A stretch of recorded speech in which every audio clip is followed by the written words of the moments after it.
बहुत बहुत स्वागत है राणी जी हमारे इस कार्यक्रम में।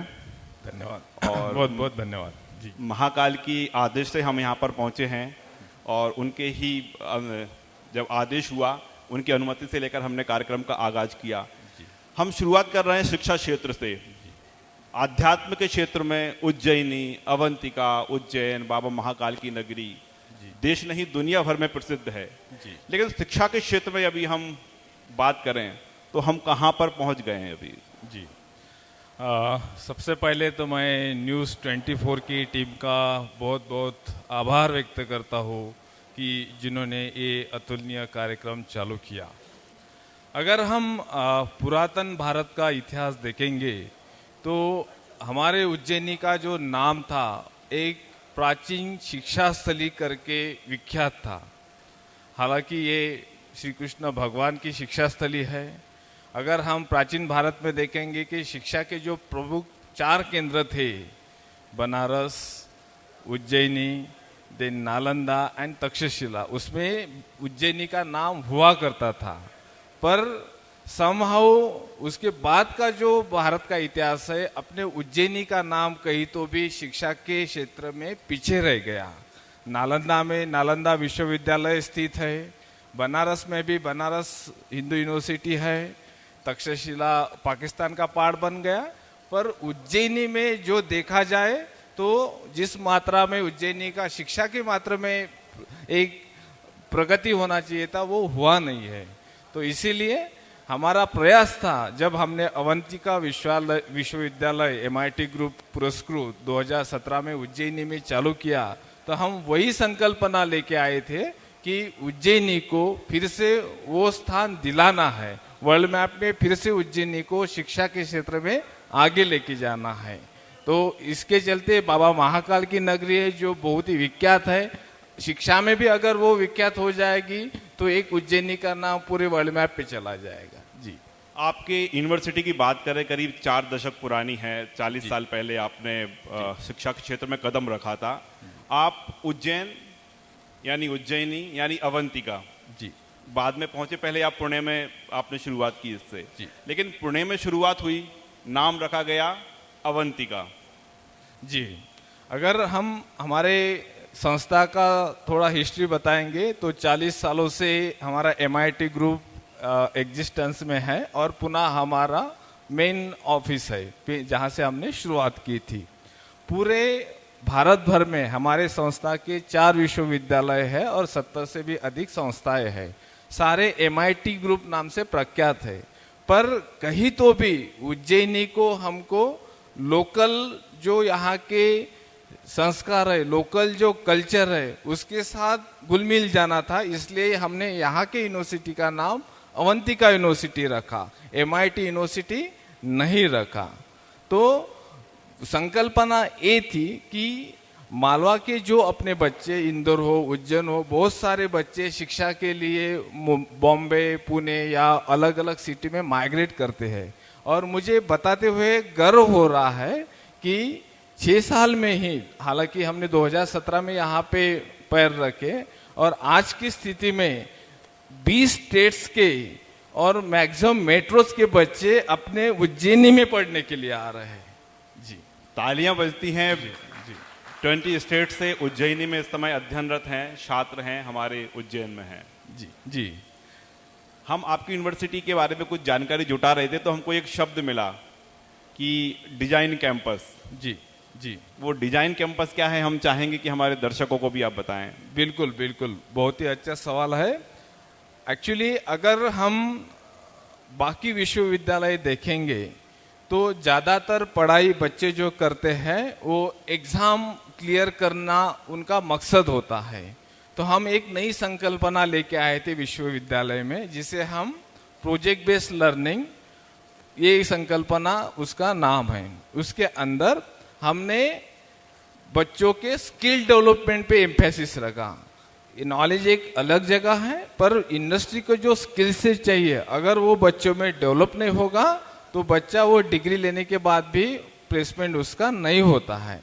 तो इसीलिए हमने प्रोजेक्ट बेस्ड लर्निंग का मॉडल अपनाया और उसके चलते बच्चों का स्किल काफ़ी हद तक डेवलप होता है। उसमें बच्चों को ट्रेडिशनल जो टीचिंग लर्निंग प्रोसेस होता है उसके कंपैरिजन में प्रोजेक्ट करनी होती है, तो इसकी वजह से उसका स्किल सेट डेवलप होता है और उसको जब वो डिग्री कंप्लीट करता है तो प्लेसमेंट दिलाने में काफी हद तक मददगार होता है।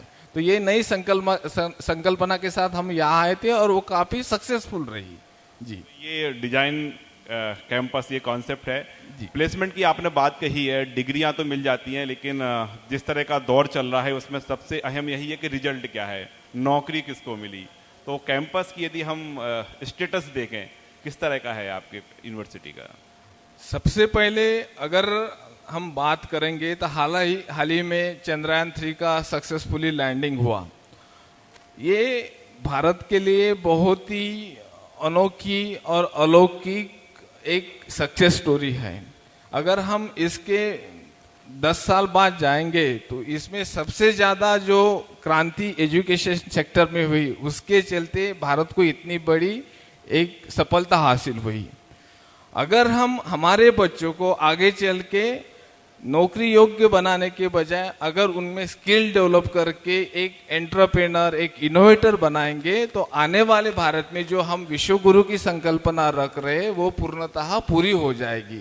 इसलिए हमारा एम्फेसिस ये रहता है कि बच्चों को सिर्फ नौकरी योग्य ना बनाए, ताकि उनको स्किल सेट ऐसे जो डेवलप करे कि वो खुद का कुछ व्यवसाय कर सकते या खुद का कुछ स्टार्टअप, जो अभी प्राइम मिनिस्टर अपने मोदी जी बात कर रहे हैं, makeup India, made in India, startup India, वो सारी चीजें अपने बच्चों में डेवलप करें और बच्चे उस दिशा में कदम रख के वो जो मोदी जी की संकल्पना है उसमें पूर्ण रूप से उतरे। जी, यानी नवाचार, रचनात्मकता, जी, ये सब जी बिल्कुल शिक्षा में शामिल होना चाहिए। बिल्कुल सर, बिल्कुल ये आगे चल के आने वाले भारत की यही संकल्पना रहेगी। इसलिए बच्चों को अभी से उसी दिशा में अपने को तैयार करना पड़ेगा। अभी हम जो शिक्षा की बात आपने कही कि यह तो उज्जैनी है, अवंतिका नगरी है, शिक्षा का स्तर यहाँ पर बहुत उच्च रहा है, वेद पुराणों की भी यहाँ पर शिक्षा दी गई है। लेकिन अभी हम तकनीक की ओर आगे बढ़ रहे हैं, तकनीक का दौर है, हर जो नया युवा है वो तकनीक की ओर आगे जा रहा है। उज्जैन में क्या देख पा रहे हैं अब? उज्जैन का यूथ, उज्जैन का युवा, उज्जैन के वो बच्चे जो कि स्कूल से निकलकर अब हायर एजुकेशन प्राप्त कर रहे हैं, यहाँ का बौद्धिक लेवल, यहाँ का शिक्षा का स्तर कितना डेवलप हुआ है? जी, तो जहाँ तक अभी मेरा ऑलमोस्ट 20 इयर्स का करियर पुणे में रहा, उसके बाद मैं उज्जैनी में आया। जहाँ तक मैं उज्जैन का, मालवा प्रांत का साहित्य, कला, संस्कृति, इस दिशा में पुणे और महाराष्ट्र से कंपेयर करता हूँ तो उज्जैनी का ये स्तर खास करके साहित्य, संस्कृति और कला में जिस तरह से है वो काफी ऊंचा है। यहाँ के जो बच्चे हैं उनमें बहुत ही संवेदनशीलता है और एक अच्छा तरह का IQ है। अगर उनको एक अच्छा दिशा मिले, गाइडेंस मिले तो वो अच्छी तरह से उभर के आ सकते हैं। अब ये अगर हम नेशनल एजुकेशन पॉलिसी की बात करेंगे तो उसमें जो चीजें बोली गई है, खास करके skill based education, project based education, वो अगर ये बच्चों को प्रोवाइड किया जा सकेगा तो डेफिनेटली उज्जैन के जो बच्चे हैं एक अच्छी कंपनियों में, एक अच्छे ऑर्गेनाइजेशन में बहुत अच्छे उभर के आएंगे। ये मेरा सवाल अब यहाँ पर जो यूथ आप देख पा रहे हैं वो बैठे हुए हैं, उनकी ओर से है। आप कुलपति होने के साथ अच्छे शिक्षाविद हैं और इनके लिए क्या राय देंगे? ये जो हमारे युवा बैठे हैं, हमारे जो तमाम दर्शक हैं, जो यूथ है वो देख रहे हैं कि अब शिक्षा के क्षेत्र में बहुत सारी चीज परिवर्तन हो रही है। जो परंपरागत कोर्सेज थे अब उनसे हटकर तमाम तरह के नए नए कोर्स आ रहे हैं। इनके लिए क्या गाइडेंस है आपका, क्या मार्गदर्शन है, किस ओर आगे बढ़े हैं? जी, मैं आने वाली पीढ़ी को और बच्चों को इस प्लेटफॉर्म से यही आग्रह करना चाहूँगा कि ऐसे कोर्स चुने जिनमें रोजगार के अवसर उपलब्ध हो या फिर वो खुद का कुछ व्यवसाय कर सके। अगर हम ग्रॉस एनरोलमेंट रेशियो जो अभी बात कर रहे हैं, अपने मध्य प्रदेश का 26% है, हालांकि गवर्नमेंट ऑफ इंडिया में टारगेट रखा है बाय 2035 उसको 50% तक बना के रखना है। तो मध्य प्रदेश का हर बच्चा जब तक हायर एजुकेशन में नहीं जाएगा, अच्छा यूनिवर्सिटी से शिक्षा नहीं लेगा, तब तक उसके रोजगार के अवसर नहीं मिलेंगे। इसीलिए इस प्लेटफॉर्म से मैं सब नवयुवकों को आग्रह करना चाहूँगा कि वो अपना स्किल सेट बढ़ाए, अच्छे यूनिवर्सिटी में शिक्षा ले और रोजगार के जो नए नए अवसर दिन बे दिन बढ़ते जा रहे उसको वो चुनौती को ले ले। जी ये भी आपसे जानना चाहेंगे शिक्षाविद के नाते, अभी हम देखें कि अध्यात्म की ओर भी यूथ है उसका झुकाव रहा है। सरकार इस पर एक पहल कर रही है कि जो आध्यात्मिक शिक्षा है वो बेहतर मिल सके। संस्कृत विद्यालय अपग्रेड किए जा रहे हैं, कुछ यूनिवर्सिटी ऐसे हैं जिसमें कि अध्यात्म से जुड़े हुए कोर्सेस लागू किए जा रहे हैं। चूंकि हम जिस नगरी में बैठे हुए हैं ये आध्यात्मिक नगरी ही है जी, तो उन बच्चों का भी भविष्य है जो इस दिशा में आगे बढ़ रहे हैं। क्योंकि एक समय था जब हेजिटेशन होती थी कि आपको वेद पुराणों की पढ़ाई करना है, आपको अनुष्ठानों की पढ़ाई करना है, आपको पुजारी बनना है, तो हिचक होती थी कहीं ना कहीं माता पिता में कि अपने बच्चों को ये नहीं बनाना है। लेकिन थोड़ा परिवर्तन क्या हुआ है? बिल्कुल बिल्कुल। अगर पहले भी मैंने जैसे बोला था कि थोड़ा अपन प्राचीन भारत में जाएंगे, मान लीजिए अंग्रेज आने के पहले, तब अपने यहाँ पे गुरुकुल संकल्पना थी।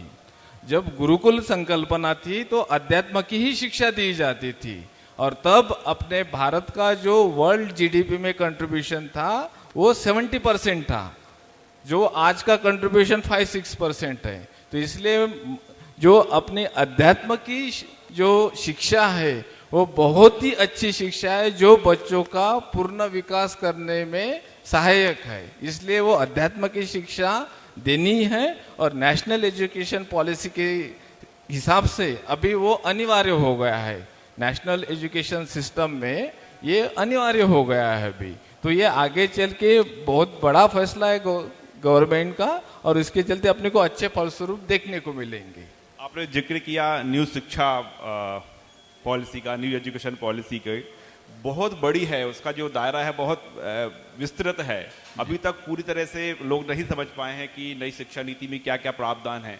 ऐसी चीज जो अब तक अनछू ही रही है, हमारे यूथ तक नहीं पहुंच पाई है, उसका भी हम चाहेंगे कि आप जो मोटी मोटी बातें हैं जी नई शिक्षा नीति की वो भी हमारे दर्शकों को बताएं। जी, नए शिक्षा नीति के अंदर अभी हर ग्रेजुएशन प्रोग्राम ये 4 साल का होने वाला है। मान लीजिए किसी स्टूडेंट 1 साल के अंदर वो प्रोग्राम छोड़ देता है तो उसको एक सर्टिफिकेट प्रोग्राम मिलता है। 2 साल के अंदर अगर वो छोड़ सकता है तो उसको एक डिप्लोमा मिलता है। 3 साल के अंदर छोड़ता है तो उसको डिग्री मिलता है और 4 साल के अंदर 4 साल के बाद छोड़ता है तो उसको एक डिग्री विथ ऑनर्स मिलता है। तो multiple exit and multiple input इस तरह का ये नेशनल एजुकेशन पॉलिसी बनाया है।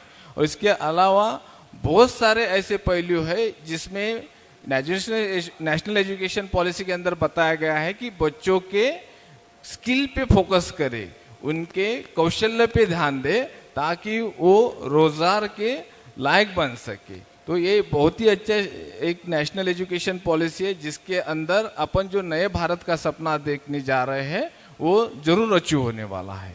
जी, बहुत सारी विस्तृत है, यानी हम कह सकते हैं कि नई शिक्षा जो पॉलिसी है स्किल पर जो फोकस किया जा रहा है। अभी हम सरकार की ओर से देखें तो सरकार पहल कर रही है कि सिखाएगी भी और साथ में आपको अर्न भी कर सकते हैं, स्टाइपेंड जो तमाम यूथ को मिलेगा। तो क्या ये यूथ को मजबूत करने में, शिक्षा नीति को और मजबूत करने में, वो खास तौर पर जो रोजगार मिले शिक्षा के बाद, डिग्री मिलने के बाद, उसमें मील का पत्थर साबित होगा? बिल्कुल बिल्कुल, ये बहुत ही इम्पोर्टेंट फैसला है और इसके कारण अभी अपने एक जो हायर एजुकेशन के लिए जो ग्रॉस एनरोलमेंट रेशियो है उसकी मैं बात कर रहा था। ये फैसला होने के कारण अपने मैक्सिमम बच्चे हायर एजुकेशन में एनरोल कर पाएंगे और उनका हायर एजुकेशन पूरा कर पाएंगे। एक बहुत ही अच्छा फैसला है और इसके चलते आने वाले पीढ़ी में जो यूथ अपना 10th के बाद 12th के बाद एक एजुकेशन छोड़ देते थे वो हायर एजुकेशन में कंटिन्यू कर पाएंगे। जी रानी जी, एक और मध्य प्रदेश में आम धारणा है कि हम जब शिक्षा की बात करते हैं तो तुलना होने लगती है सरकारी स्कूल, प्राइवेट स्कूल, सरकारी यूनिवर्सिटी, प्राइवेट यूनिवर्सिटी। धारणा कैसे बदलेगी, क्या करना होगा? हम ये सवाल इसलिए पूछ रहे हैं कि आपका जो सजेशन होगा ये सरकार तक पहुंचे और हम जिस माध्यम से यहाँ पर आए हैं कि अवंतिका की नगरी में हैं हम जी। और मध्य प्रदेश के बढ़ते कदम ये आपका जो सुझाव है ये वहाँ तक पहुँचे जहाँ तक पहुँचना चाहिए, तो क्या क्या परिवर्तन करना होगा हमें स्कूल से लेकर यूनिवर्सिटी तक? अभी अगर अपन हायर एजुकेशन की बात करें तो ऑलमोस्ट 70% स्टूडेंट जो पढ़ाई कर रहे हैं वो गवर्नमेंट यूनिवर्सिटी से कर रहे हैं और 30% प्राइवेट यूनिवर्सिटी से कर रहे हैं। तो मेजर रेशो 30-70 का है। 30-70 का है। मध्य प्रदेश की मैं बात मध्य प्रदेश कर में रहा हूँ। 70% सरकारी यूनिवर्सिटी में है। सरकारी यूनिवर्सिटी से पढ़ाई कर रहे हैं। तो मेजॉरिटी जो स्टूडेंट की है वो सरकारी विश्वविद्यालयों में है।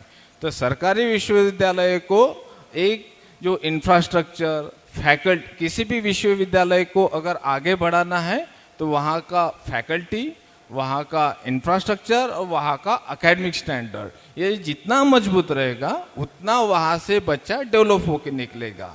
तो मैं इस प्लेटफॉर्म से सरकार को आग्रह करता हूँ कि ये खास करके फैकल्टी के ऊपर ज़्यादा से ज़्यादा निवेश करे।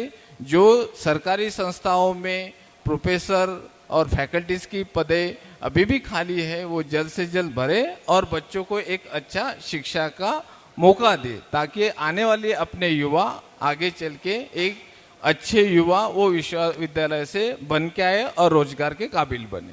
यानी फैकल्टी बढ़ना चाहिए। बिल्कुल, जो फैकल्टी एंड इंफ्रास्ट्रक्चर पर भी फोकस करना चाहिए। लेकिन कई बार तस्वीरें देखने को आ जाती हैं कि दौरा हुआ किसी कॉलेज में, 2 प्रोफेसर 3 प्रोफेसर गायब मिले। तो इसमें कैसे सुधार हो सकता है, क्योंकि ये तो सालों से चला आ रहा है। जब भी निरीक्षण होता है तो कहीं ना कहीं इस तरह की तस्वीरें सामने आ जाती हैं। जो शिक्षा देने वाले हैं उनके जहन में हम कैसे डाल पाएं कि आपकी जिम्मेदारी है, आप मौजूद रहें, यदि एक बच्चा भी आया तो उसको पढ़ाएं, कैसे संभव हो सकेगा ये? बिल्कुल संभव है। जैसे प्राइवेट विश्वविद्यालय में संभव है वैसे ही गवर्नमेंट विश्वविद्यालयों में भी संभव है। जब बच्चे खुद होके शिक्षकों से उनका हक मांगेंगे कि अगर वो शिक्षक उनको पढ़ाने के लिए है तो स्टूडेंट केयरफुल होने चाहिए, उनमें वो अवेयरनेस होना चाहिए, उनको एक वो हक मिलना चाहिए कि अगर शिक्षक वहाँ पे पढ़ने के लिए आ रहा है तो बच्चे पूरी तरह से उसका फायदा ले, उनका जो नॉलेज है वो समझ के ले। और उसके कारण जब बच्चों की संख्या क्लास में पड़ेगी तो ऑटोमेटिकली शिक्षक को भी उतना ही रिस्पॉन्सिबल बनना पड़ेगा। तो ये टू वे प्रोसेस है, ये टू वे प्रोसेस है। इसलिए बच्चों को भी उतनी रिस्पॉन्सिबिलिटी और शिक्षक की भी उतनी रिस्पॉन्सिबिलिटी है। और इसमें असंभावना की ऐसी कोई भी शक्यता नहीं है। अगर हम थोड़ा मंथन करेंगे, काउंसलिंग करेंगे तो ये जरूर हो सकता है। असंभव जैसा कुछ नहीं है। एक बार जोरदार तालियां। जी, बड़ी अहम बात कही आपने। हम थोड़ा सा और ये समझना चाहेंगे, अवंतिका यूनिवर्सिटी, उसमें कोई फैकल्टी बनना चाहता है तो क्या देखेंगे, किस तरह का आप उसमें इंटरव्यू लेते हैं, क्या परखते हैं? ये हमारा सवाल हम कह सकते हैं कि उनकी ओर से है जो शिक्षा क्षेत्र में अपना भविष्य बनाना चाहते हैं, जो बच्चों को पढ़ाना चाहते हैं, बेहतर करना चाहते हैं, तो क्या क्वालिटी होनी चाहिए? बिल्कुल, बहुत अच्छा सवाल पूछा आपने। अभी हमारा जो विश्वविद्यालय है उसमें जो भी फैकल्टी कार्यरत है वो ऑल ओवर इंडिया से फैकल्टी आई हुई है। ऐसा नहीं है कि सिर्फ मध्य प्रदेश, महाराष्ट्र या नियर बाय स्टेट से ही है। ऑल ओवर इंडिया के लोग यहाँ पे एज अ फैकल्टी काम कर रहे हैं। हमारा सिंपल सा क्राइटेरिया होता है कि वो फैकल्टी में स्किल सेट कितना है। खास करके अगर उसको इंडस्ट्री का नॉलेज रहा तो हम ज़्यादा प्रेफरेंस करते हैं, क्योंकि बच्चों को इंडस्ट्री लायक बनाना है। तो अगर फैकल्टी ने इंडस्ट्री में काम किया होगा तो ही बच्चों को इंडस्ट्री के योग्य बना पाएगा। तो इसलिए फैकल्टी का एक्सपीरियंस, फैकल्टी का क्वालिफिकेशन और उसका अप्रोच एंड एटीट्यूड, ये 3 चीज़ों को खास करके हम फैकल्टी सिलेक्शन के वक्त विशेष महत्व देते हैं। ये भी एक बार जोरदार तालियां, क्योंकि आम धारणा ये होती है कि डिग्रियां ले ली जाएं जी, और डिग्रियां प्रेजेंस कर दी जाएं, डिग्रियों के बारे में बता दिया जाए और पढ़ाने का मौका मिल जाता है। लेकिन ये अद्भुत है आपका काम। ये जो आप बात चल रही कि स्किल, इसके लिए क्या करना होगा कि ऐसे लोग भी जो पहले फैक्ट्री में काम कर रहे हैं, क्या उनको भी मौका देते हैं आपकी यूनिवर्सिटी पढ़ाने के लिए? बिल्कुल बिल्कुल। हमारे पास एक प्रोफेसर ऑफ प्रैक्टिस की संकल्पना है जिसके अंदर जो व्यक्ति इंडस्ट्री में काम कर रहा है कुछ दिनों के लिए विश्वविद्यालय आता है, बच्चों को पढ़ाता है और फिर वो अपनी इंडस्ट्री चला जाता है। तो इसलिए यूजीसी की जो मान्यता है उसके हिसाब से प्रोफेसर ऑफ प्रैक्टिस के अंतर्गत आप इंडस्ट्री के लोगों को एज अ फैकल्टी ले सकते हैं। तो हम मैक्सिमम एम्फेसिस करते हैं कि लोग इंडस्ट्री के लोग बच्चों को पढ़ाने के लिए आए। कुलपति महोदय, हम अब उज्जैन पे फिर आते हैं जी। और अब क्या देख पा रहे हैं उज्जैन में आप? उज्जैन के जो छोटे बच्चे हैं, वो बच्चे जो टीनेज में पहुंच चुके हैं, यूथ हैं और अब उच्च शिक्षा ग्रहण करने जा रहे हैं या कर रहे हैं, उज्जैन में उनका भविष्य क्या देख पाते हैं आप? क्योंकि जिस तरह से महाकाल लोक का जो निर्माण होने के बाद हम देखते हैं कि चारों ओर उज्जैन अब बदल रहा है। शिक्षा के क्षेत्र में कहां तक हम पहुंच गए हैं और हमें और क्या करना चाहिए उज्जैन के लिए? देखिए, पहले से ही उज्जैन के ऊपर बाबा महाकाल की कृपा है, तो उज्जैन का नाम तो शिक्षा के मामले में पहले से ही काफ़ी अच्छा रहा है। और जिस जगह का एक स्पिरिचुअल इम्पोर्टेंस होता है, बाबा महाकाल स्वयं यहाँ पे स्थित है, तो ओबियसली उनके आशीर्वाद से यहाँ पे जो भी बच्चे पढ़ रहे हैं या पढ़ने जा रहे हैं उनका भविष्य बहुत ही उज्जवल है, क्योंकि एक स्पिरिचुअल टच तो ऑलरेडी उनको मिल रहा है। और हमने पुरातन अपने गुरुकुल संस्कृति में भी देखा, जब स्पिरिचुअल टच, आध्यात्मिक टच और शिक्षा दोनों मिल जाती है तो वो बच्चे की डेवलपमेंट बहुत अच्छी हो जाती है।